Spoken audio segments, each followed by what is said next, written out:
Բարև ձեզ։ Այսօրվա հունիսի 6-ի ամբիոն հաղորդաշարի հերթական հաղորդումը ես վերնագրել եմ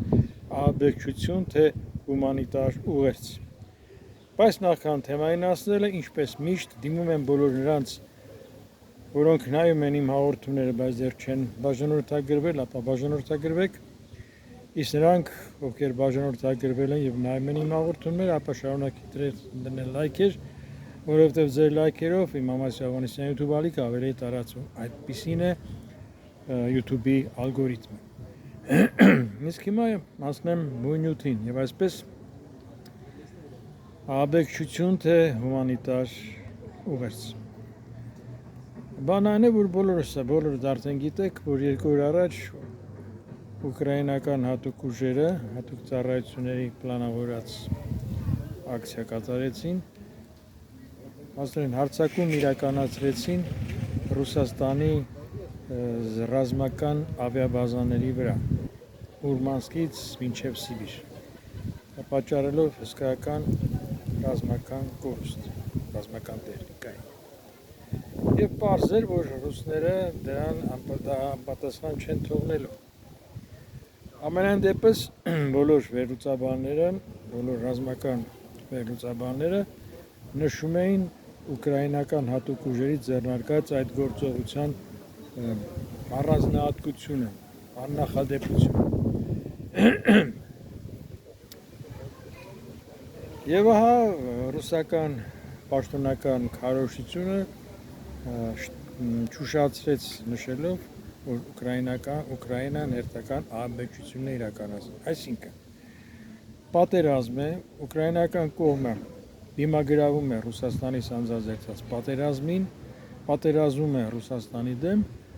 եւ ձեռնարկում է ռազմական գործողություններ։ Ուկրաինացիների գործողությունները ահաբեկչություն են, իսկ ռուսները, որ սանձազերծել են պատերազմը, նրանց գործողությունները, այսպես կոչված, դերևս ազատարար են, նույնիսկ հումանիտար, որովհետեւ կոչված են ապա միլիտարիզացնելու, ապա ազգայնականացնելու Ուկրաինա։ Բնականաբար նաև ուշագրավ էր, որ այդ ուկրաինական գոպակ, այս դրոնների միջոցով այդ ռուսական ռազմաբազաների վրա հարձակում ես անվանեցի ուկրաինական գոպակ, ուկրաինական գոպակ հայտնի բառն է։ Այս իրականացած հաջող գործողությունից հետո տեղի է ունենում հեռախոսազրույց, հերթական հեռախոսազրույցը Համայն Ռուսիայի Մաստունի եւ Ամերիկայի Միացյալ Նահանգների նախագահ Պուտինի Թրամփի միջեւ։ Այս երկուսի միջեւ արդեն տարբերություն այնքան մեծ չի։ Դրան էլ կանդրադառնամ։ Մի խոսքով այդ հեռախոսազրույցի ժամանակ Համայն Ռուսիայի Մաստունը բողոքում է, հասկանալ ճիշտ է, զանգերը լսում եք, մոտակա այդ եկեղեցու զանգերն են։ Բողոքում է Թրամփին, ուկրաինացիների հետ ձեռնարկած ռազմական ահաբեկչության ակտիվ եւ նշում, որ դա չի կարող անպատասխան թողնել։ Եվ ինչ է կարծում Թրամփը, որ դեռ նախագահ չդարձած ասում էր, որ հենց ինքը դառնա նախագահ, մի օրում պատերազմը կավարտվի, հետո մի օրը դարձավ մի շաբաթը 10 օր, 10 օրը մի ամիս, հիմա էլ ժամկետները չեն ասում, բայց իբր Թրամփը ջանք ու երան չի խնայում պատերազմը դադարեցնելու համար, բայց ապարդյուն, որովհետև ըստ էության Պուտինը նրան բանի տեղ չի դնում։ Պուտինի այդ բողոքին ձայն չի, ծպտուն չի անում եւ փոխում է թեման, շուռ է տալիս դեպի Իրանի հետ հարաբերությունների հարցերի շուրջ։ Այսինքն դրոնների հարձակման վերաբերյալ Պուտինի բողոքին նա լռության է մատնում, իսկ ինչպես ասում են, լռությունը համաձայնության նշան, այսինքն Թրամփը լռելիային համաձայնել էր այն բանին, որ Պուտինը դա անպատասխան չի թողնի։ Եվ այս գիշերվանից մինչև հուսաբաց Ռուսաստանը ձեռնարկեց հերթական լայնածավալ, աննախադեպ լայնածավալ հարձակումը ուկրաինական քաղաքների դեմ։ Ընդհուպ ռմբակոծելով, թերակոծելով նաև ոչ միայն մի քանի քաղաքներ, Լվովի մարզը, այլև հենց բուն մայրաքաղաք Կիևը, որտեղ կան ավերածություններ եւ զոհեր, ավերածություններ տների ավերածություններ եւ զոհեր քաղաքացիական մարդկանց շրջանում։ Այսինքն Ռուսաստանի ձեռնարկած այս գրոհը ոչ այլ ինչ է, եթե ոչ ռազմական գործողություն, կրկնում եմ, դենացիֆիկացիայի եւ միլիտարիզացիայի նպատակով, իսկ Ուկրաինայի գործողությունները, որոնք ուղղված են բացառապես ռուսական ռազմական, բանակային զինվորական ուժի դեմ, ապա դրանք ահաբեկչություն են։ Խաղաղ բնակչության դեմ բնակելի տների վրա բալիստիկ հրթիռներ նետելը հումանիտար ուղերձ է ընդամենը, ոչ այլ ինչ, ահաբեկչություն չի։ Իդեպ ես ինչու հիշեցի, մոտավորապես սխալվեցի, բայց ասի ես դրան անդրադառնամ, համեմատություն հասկացրեցի, որ այսպիսի Պուտինի եւ Թրամփի տարբերությունն այնքան էլ մեծ չի։ Գնալով այդ տարբերությունը ավելի է պակասում, մերմ ասած, որովհետեւ թեպետ հսկայական տարբերություն կար մինչև հիմա, որովհետեւ եթե Պուտինը իր նշանակման օրվանից, որին նախագահ կարգեց Ելցինն է, արդեն զառամյալ հիվանդ վիճակում, դրանից հետո Պուտինը ըստ էության ոչ մի քվեարկություն, ոչ մի ընտրություններում չի հաղթել։ Հասկանում եք, այս ընտրությունները ոչ ձևական անցկացվել են, նշանակվել են, գրվել են, նկարվել են։ Ի տարբերություն Թրամփի, որը այնուամենայնիվ Միացյալ Նահանգներն այս ընտրություններ կայացել են եւ կայանում են։ Բայց խնդիրն այն է, որ Միացյալ Նահանգների ընտրական համակարգը ըստիս վաղուց արդեն լուրջ բարեփոխումների կարիք ունի, որովհետև 200 տարի առաջ մոտ ստեղծված այդ ձևավորված ընտրական համակարգը հիմա իրեն արդեն սպառել է, որովհետև հենց այն փաստը, որ 245 միլիոն քվեարկելու ձայն ունեցող ամերիկացիներից Թրամփի օգտին քվեարկել է 75 միլիոնը, այսինքն կեսից պակասը, եւ կեսից պակասի արդյունքում ընտրողների Թրամփը դարձել Ամերիկայի Միացյալ Նահանգների նախագահ, ըստ որում Միացյալ Նահանգների պատմության մեջ թերևս ըստիս ամենավատ նախագահը, այնուամենայնիվ հարգելով այդ ընտրողների 75 միլիոնը քիչ թիվ չի, չնայած 275 միլիոն ուր, 245 միլիոն ուր, 1000 միլիոն ուր, 245 միլիոն ուր, ինչև է կներեք այսպես։ Այնուամենայնիվ հիմա արդեն ակնհայտ է դառնում, որ գնալով Թրամփի կողմնակիցները պակասում են, այս նույն այդ 75 միլիոն ձայն տվարները։ Որովհետև աճում են դժգոհությունները Թրամփի վարած թե ներքին եւ թե արտաքին քաղաքականության հանդեպ։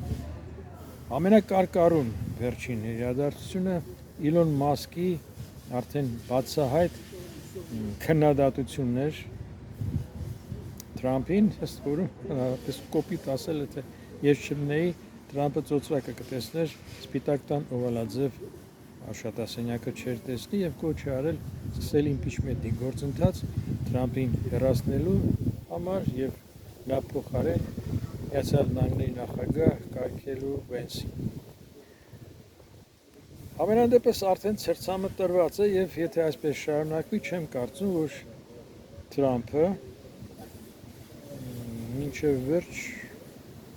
գահակալի։ Ինչ վերաբերում է Կրեմլի անմահ կաշեին, էլի դժվարանում եմ ասել, որովհետև թե ինչքան նա գոյատևի, ամենայն դեպս պարզ է, որ համառուսյո իմաստունը կամ անմահ կաշեը մտադրություն չունի Ուկրաինայի դեմ պատերազմը դադարեցնելու, ավարտելու հարցում, որովհետև պատերազմի ավարտը ըստ էության նշանակում է նրա կարիերայի վերջ, որտեղ հենց պատերազմն ավարտվեց, մանավանդ պատերազմ, որ այսօր Ռուսաստանի համար դարձել է կենսաձև, ապրելաձև, թե դադարեցվի, ապա Պուտինին հարց են տալուց, բայց ամեն ինչի համար էր։ Մանավանդ, եթե դուք ասում եք դենացիֆիկացիա, միլիտարիզացիա, դենացիֆիկացիան ըստ էության նշանակում էր ուկրաիներենի վերացում փաստորեն, փոխարինելով ռուսերենին, միլիտարիզացիան էլ նշանակում է ուկրաինական պետության վերացում, մանավանդ որ ըստ մի քանի անգամ բազմիցս Ռուսիայի իմաստուն ասել որ ուկրաինական պետություն չի եղել, այլ այդ պետությունը ստեղծել է ընդամենը Վլադիմիր Ուլյանով-Լենինը։ Իդեպ նա տարբերություն է դնում Վլադիմիր Ուլյանով-Լենինի եւ Ստալինի միջեւ։ Լենինի մասին չեն խոսում առանձնապես, մոռացության է մատնված, բայց Ռուսաստանում այսօր թևածում է Ստալինի ուրվականը։ Ամենուր ամենայն պետանտությամբ վերացվում են կարմիր տերորի եւ անհատիկ պաշտամունքի զոհերին նվիրված հուշարձանները, դրանց տեղերում տեղադրելով Ստալինի կիսանդրիները, բարելևները, վերջին իրադարձություններ Մոսկվայի մետրոյի Տագանսկայա կայարանում ժամանակին եղած Ստալինի բարելևը, որ անհատիկ պաշտամունքի քննադատությունից հետո վերացրել էին, հիմա դա նորից վերականգնեցին եւ ծաղիկներ են դնում դրա առաջ, կողմնել պահակ են նշանակում, որ հանկարծ բարելևը վնասող չլինի։ Այսինքն Ստալինը Պուտինի համար ասած էտալոն է, հասկանում եք, կառավարիչի։ Եվ վերջին հաշվով այս Ուկրաինայի դեմ ձեռնարկած ստանձազերծած պատերազմի իրական նպատակը Սովետ միության վերականգնում է, որովհետև այդ նույն Պուտինն էր, որ տարիներ առաջ հայտարարեց ամենայն ափսոսանքով, որ Խորհրդային միության փլուզումը դարի մեծագույն աղետն էր։ Դա իր համար։ Եվ հիմա նա իրեն այսպես կոչված իրեն զգում է մի մարդու դերում, որին Աստծուց վերագրվել է, որպեսզի նա վերականգնի միավորի ռուսական կայսրության, սովետ կայսրության հողերը։ Եվ պատահական չէ, որ մի անգամ էլ վերջերս նա ասաց, թե Ռուսաստանին կառավարում է Աստված։ Իսկ վերև Աստված ներքև ինքը։ Իդեպ նաև այս ամենի հետ միասին նույնիսկ ողբերգա տրագիկ վիճակ է առաջացնում համայն Ռուսիո պատրիարք Կիրիլը, որի աշխարհիկ ազգանունն է Գունդիայով եւ ասում են նա հատուկ ռուսական հատուկ ծառայությունների բարձրաստիճան կոչում ունի, հատի գեներալ է, ինչ իմանաս, մինչև հաստատ չիմանաս, ինչպես կասեր հասնացուն հյուսիսից ֆիլմի հերոսներից Մուրադը, բայց զավեշտը այն ամենայնիվ համայն Ռուսիո պատրիարք Կիրիլը մի շաբաթ առաջ էր համարյա աչքովս դիպավ այդ ռուսական կայքերը թերթելիս,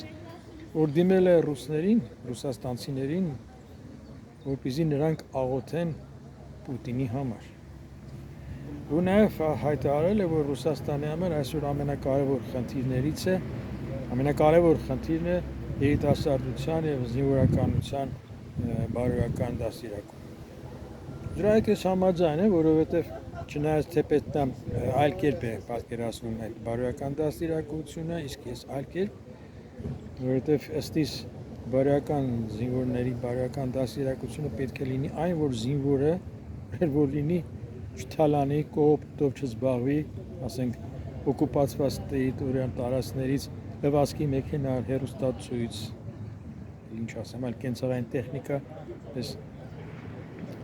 չփաթեթավորի, որ տուն ուղարկի, նորից էլ ասեմ մայրիկ, լվացքի մեքենա տեսած գայր ես այս ուղարկում։ Մյուս կողմից էլ երիտասարդության բարոյական դաստիարակությունը, որ հիմա նույն ստալինյան դաստիարակությունն է, որ աշակերտները, ուսանողները մատնում են իրենց դասախոսներին, ուսուցիչներն ու դասախոսներն էլ մատնում են իրենց աշակերտներին, ուսանողներին։ Համատարած Պավլիկ Մարոզովներ են դարձել։ Ըստ իս բարոյական դաստիարակությունը պետք է նրանց վրա այս ամենը արմատախիլ արվի, բայց պետք է հասկանալ, որ ըստ Կիրիլի ընդհակառակը բարոյական դաստիարակությունը դա պետք է ավելի տարածվի, ասած այդ բացասական պես արգահատելի երևույթներ։ Մի խոսքով մյուս կողմից էլ ինչու է հանկարծ Կիրիլը որոշել դիմել ռուսներին, ռուսաստանցիներին, որպեսզի նրանք աղոթեն Պուտինի համար, ինչ է Պուտինի վիճակը այդքան ծանր է, անուսալի է, որ մնացել է Աստծուն աղոթել։ Տեսեք, ինչքան ես ֆիլմերից գիտեմ, ես աթեիստ չեմ, բայց մոլերանտ հավատացյալ էլ չեմ, բայց այնուամենայնիվ ինչքան գիտեմ, մեկի համար առաստված աղոթում են, որպեսզի փրկեն նրան ինչ-որ վտանգից, հիվանդությունից։ Հիմա Պուտինի համար ինչու աղոթեն։ Եթե Պուտինը նրա իր համար աղոթելու կարիք ունի։ Ինչ իմանաս, մինչև հաստատ չիմանաս, ինչպես կասեր, Հասնացուն հյուսիսից ֆիլմի հրաշալի ֆիլմի հերոս Մուրադը։ Իդեպ հաճախ հիմա գրում է Հասնացու հյուսիսից, ոչ եղբայր, Հասնացու հյուսիսից, չի այլ Հասնացուն հյուսիսից, որովհետև դե կոնկրետ դեպքի մասին է։ Մարդիկ գնացել են հյուսիսից կոնկրետ Հասնացու բերելու, բայց կոնկրետ Հասնացուի մասին է, Հասնացուն հյուսիսից։ Դա էլ այսպես գեղարվեստական զեղումով։ Ինչևէ, այսօր այսքանը այս նախքան տեսություն ասելը, մեկ անգամ եւս դիմում եմ բոլոր նրանց, ովքեր նայում են իմ հաղորդումները, բայց դեռ չեն բաժանորդագրվել, ապա բաժանորդագրվեք, խնդրեմ, իսկ նրանք, ովքեր արդեն բաժանորդագրված են եւ շարունակում են դիտել իմ հաղորդումները, ապա շարունակեք դնել լայքեր, որովհետեւ ձեր լայքերով իմ Ամասի Հովհաննիսյան YouTube ալիքը ավելի է տարածվում։ Շնորհակալություն, ցտեսություն, կհանդիպենք։ Խաղաղություն բոլորիս։